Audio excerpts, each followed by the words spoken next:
in order to solve polynomial equations, we need to be able to factor, use the quadratic formula, and use synthetic division.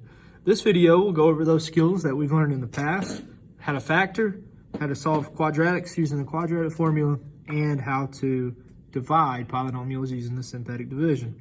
The first thing we want to find is the roots of f of x equals x squared minus 5x minus 14. If there's no number in front of the x squared, we can find two numbers that multiply to give me negative 14. Those same two numbers have to add to give me negative 5. Those numbers are negative 7 and positive 2. And in order to find the roots, we set those equal to 0 and we solve for x. So the zero product property says that x minus 7 equals 0, or x plus 2 has to equal 0. We add 7 to both sides, so we get x equals 7. We subtract 2 from both sides, we get x equals negative 2. F of x equals x squared minus 64. We want to find the roots, so we set that equal to 0. This is a difference of squares, or we can think about what can we multiply to get negative 64. That adds to give me a 0x in the middle. And that's positive 8 and negative 8. The zero product property says we can set both of those equal to 0 and solve for x. So the signs are going to switch. So x equals negative 8 or x equals positive 8. Another example we can look at is 6x squared plus 7x minus 3. We're going to set that equal to 0. Since the first number is not 1 there's a number in front of the x squared. We would need to draw a box or do pull apart and factor by grouping. Or trial and error. 6x squared goes in the top left box, negative 3 goes in the bottom right hand box. What multiplies to give me this diagonal also multiplies to give me that diagonal. So the two numbers we're looking for have to multiply to give me negative 18x squared, because 6x squared and negative 3 multiply to give me negative 18x squared. The same two numbers have to add to always give me this middle number, which is 7x. Those numbers are positive 9x and negative 2x. Positive 9x and negative 2x. So 9x and negative 2x. 6x squared and 9x can be divided by 3x. Negative 2x and negative 3 can be divided by negative 1. 6x squared and negative 2x can be divided by 2x. 9x and negative 3 can be divided by 3. So we end up with 3x minus 1 equals 0. We're going to add 1 to both sides. So 3x equals 1 and divide both sides by 3.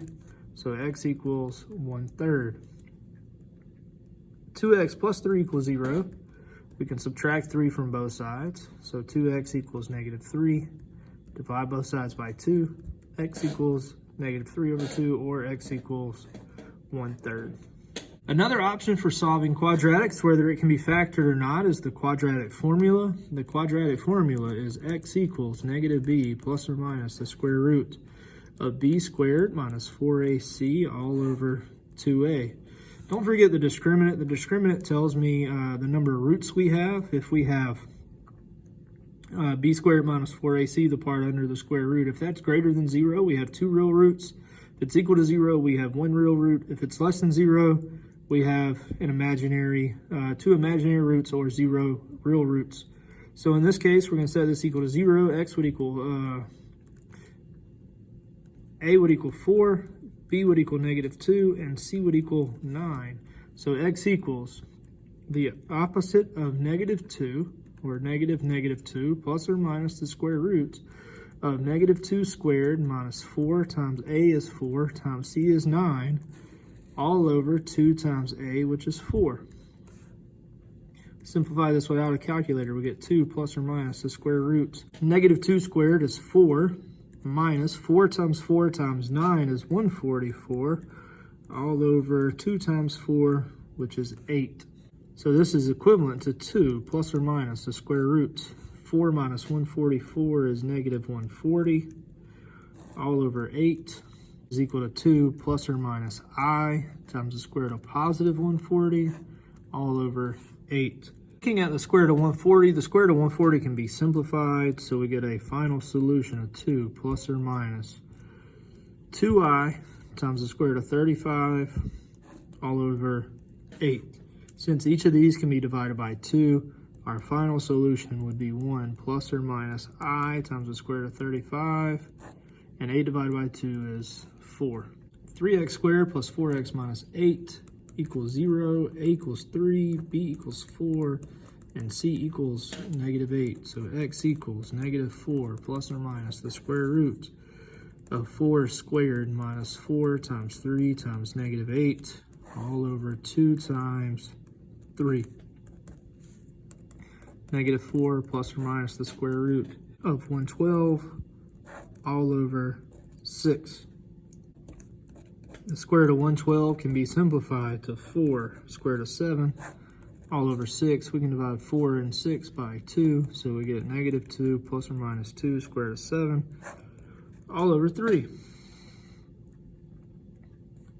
Part C, x squared minus 5x plus 9, a equals 1, b equals negative 5, and c equals 9. So we get x equals negative 5 plus or minus the square root of negative 5 squared minus 4 times 1 times 9 all over 2 times 1, which is equal to 5 plus or minus the square root of negative 11 all over 2, and the square root of negative 11 is I times the square root of positive 11 all over 2.